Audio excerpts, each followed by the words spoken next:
Alright, what's up, good people? Welcome back to Garage 3000. It's your boy L.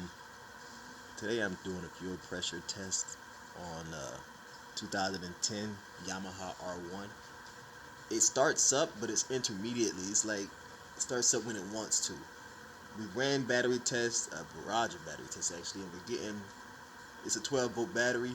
At resting right now, it's sitting at like 12.7.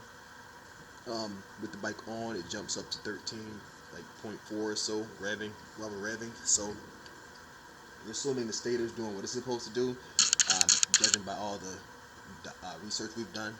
We, as myself and my homeboy Andre, who the bike actually belongs to. And so I'm starting to lean towards pressure, fuel, or at least fuel, and I'm not exactly sure what PSI is supposed to be. I think it between 42 and 45. I'm gonna do some more research after I find out the readings of this test. But yeah, let's see. I'm pretty sure I'm not the only one who's having a similar problem with this bike. So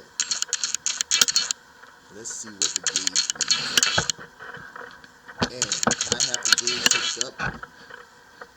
I have one end of the gauge going to the fuel well. To the fuel well right there. This is just a $3 fuel line I got in the non-guarding department at Home Depot. Actually, I think at AutoZone. And then I have the other end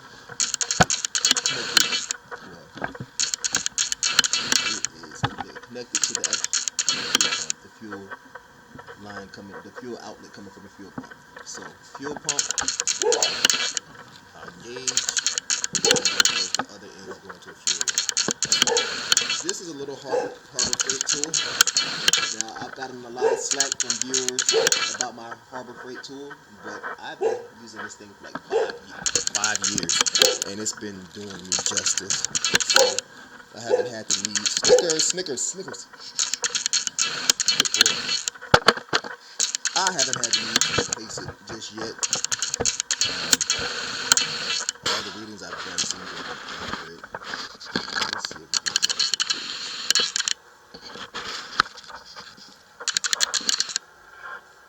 Alright, so we'll go ahead and turn the key over and let the fuel pump prime. And it seemed like it tops out right at 40, or no, right before 40. I want to say 39. So and now it's sitting at 35. So I'm gonna turn it off. Try that one more time. Yeah, it doesn't quite make the 40 mark, so it's falling short of 40. I'm not even sure if you can see it.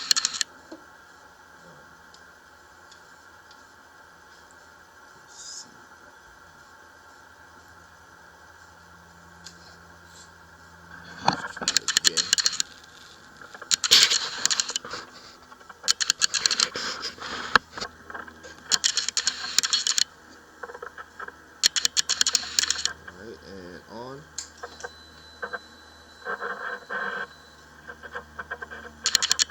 And now what I'm gonna do is I'm gonna go ahead and just press the start button just to see what happens. I'm not sure for the change at all, but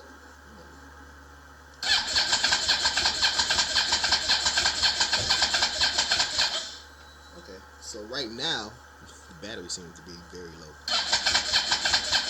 So what I'm gonna actually do is I'm gonna take this over. I'm gonna put it on my battery, and the battery I'm gonna connect it to my truck.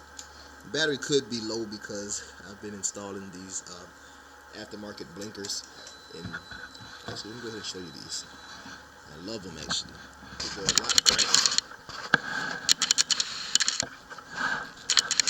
Than the OEM.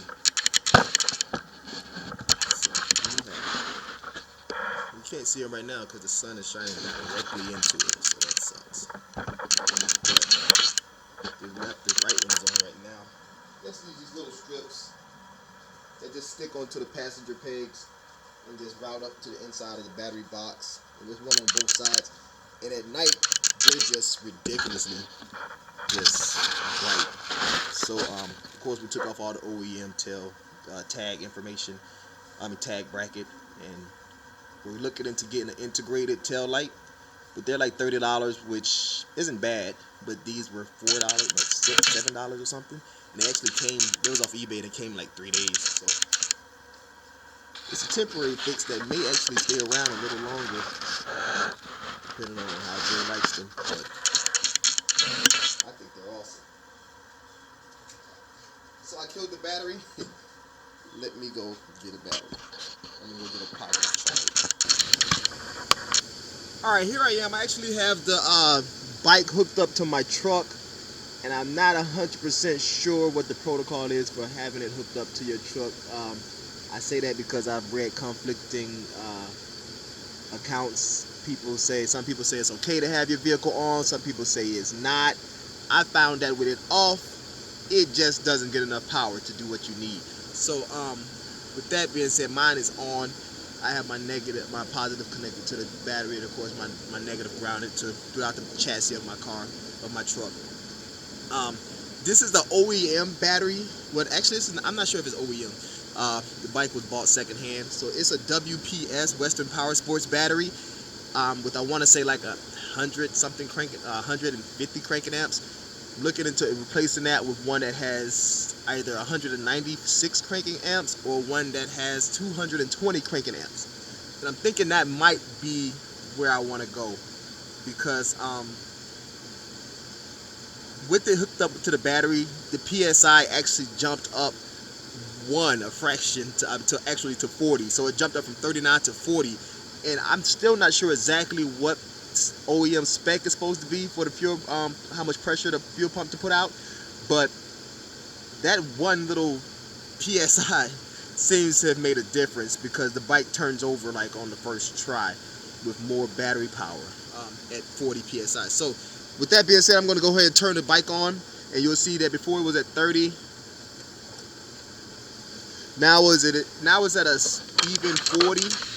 I'm not even sure if it shows, but try that again. I'm sorry, before it was at 39, and now it's at an even 40. And it just seems like it's just a hair difference, but now when I press the starter, the bike cranks right up. And it's on, and it's holding steady at 40.